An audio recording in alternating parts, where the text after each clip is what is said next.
మరో పోరాటానికి సిద్ధమవుతున్నారు ఏపీ విద్యుత్ కాంట్రాక్ట్ వర్కర్లు. అధికారుల చుట్టూ తిరిగినా ఫలితం లేకపోయిందని జేఏసీ నేతలు ఆరోపిస్తున్నారు. గతంలో 2 నెలల పాటు పోరాటం చేసినప్పటికీ 3 నెలల్లో నివేదిక ఇస్తామని హామీ ఇచ్చి ఇప్పటి వరకు నివేదిక ఇవ్వలేదని మండిపడుతున్నారు. సంవత్సరం గడిచినా తమ సమస్యలు పరిష్కారం కాకపోవడంతో తిరిగి ఆందోళన బాట పట్టేందుకు సిద్ధమవుతున్నట్టు ప్రకటించారు. ఆగస్టు 20 నుంచి వివిధ ప్రాంతాల్లో సమావేశాలు నిర్వహించనున్నట్టు తెలిపారు. సెప్టెంబర్ 9న చెలో విజయవాడ నిర్వహించి తదుపరి పోరాట కార్యాచరణ ప్రకటిస్తామని జేఏసీ నేతలు వెల్లడించారు. మరిన్ని వివరాలు మా ప్రతినిధి సురేంద్ర అందిస్తారు.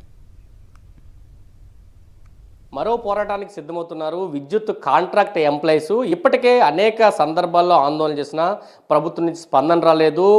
ఏదైతే డిపార్ట్మెంట్స్ ఉన్నాయో ఆ డిపార్ట్మెంట్ అధికారులు కూడా స్పందించకపోవడంతో ఇప్పటికే కార్యాచరణకి సిద్ధమయ్యారు. రాష్ట్ర వ్యాప్తంగా సదస్సులు, అదేవిధంగా నిరాహార దీక్షలు కానీ చలో విజయవాడ కూడా పిలిపిస్తున్న పరిస్థితి కనిపిస్తుంది. మనతో పాటు ఆ సంఘానికి సంబంధించిన నాయకులు ఉన్నారు, ఒకసారి మాట్లాడడం. ఈ రాష్ట్రంలో దాదాపు 27,000 మంది కార్మికులు అవుట్సోర్సింగ్ విధానంలో పనిచేస్తూ ఉన్నాం. గతంలో కూడా ఏపీ పవర్ చేస్తే కలిసి దాదాపు 2 నెలల పాటు ఆందోళన కార్యక్రమాలు చేశాం. ఈ యొక్క అవుట్సోర్సింగ్ కార్మికులకు సంబంధించినటువంటి ప్రధాన డిమాండ్, ఎవరైతే విద్యుత్ సంస్థలో పనిచేస్తున్నారో వాళ్ళందరినీ కూడా సంస్థలో విలీనం చేసుకొని సమాన పనికి సమాన వేతనం ఇవ్వాలన్నటువంటిది ప్రధానమైనటువంటి డిమాండ్. అలాగే మేము ఈ మధ్యకాలంలోనే జేఏసీ ఏర్పాటు చేసుకున్నాం. కాంట్రాక్ట్ వర్కర్స్ జేఏసీగా ఈపీడీసీఎల్, ఎస్పీడీసీఎల్, అలాగే సిపిడిసిఎల్, ఈ కంపెనీ ఆర్టీపీపీ, వీటీపీఎస్, ఈ కంపెనీ పరిధిలో సదస్సులు ఏర్పాటు చేస్తున్నాం. సెప్టెంబర్ 9వ తేదీన చలో విజయవాడ కార్యక్రమాన్ని కూడా మేము పెట్టున్నాం. ఈ యొక్క సంస్థలో పనిచేస్తున్న కార్మికుల్ని సంస్థలో విలీనం చేసేంత వరకు మా యొక్క పోరాటం కొనసాగుతుంది.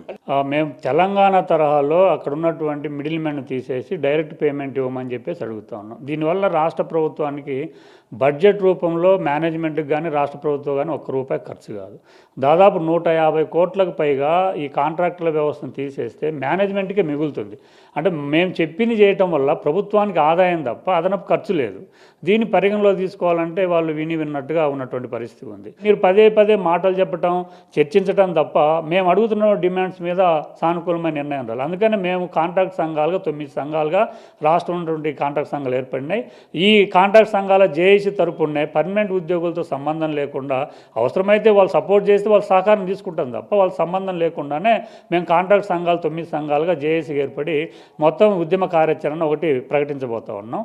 ఇప్పటికే 3 కంపెనీల పరిధిలో ఈ నెల 20వ తారీఖున ఈపీడీసీఎల్లో, 25 ఎస్పీడీసీఎల్లో, 29 సిపిడిసిఎల్లో 3 కంపెనీల సదస్సు నిర్వహిస్తూ ఉన్నాం. అదేవిధంగా జన్కో ప్లాంట్లలో కూడా సమావేశాలు నిర్వహిస్తూ ఉన్నాము.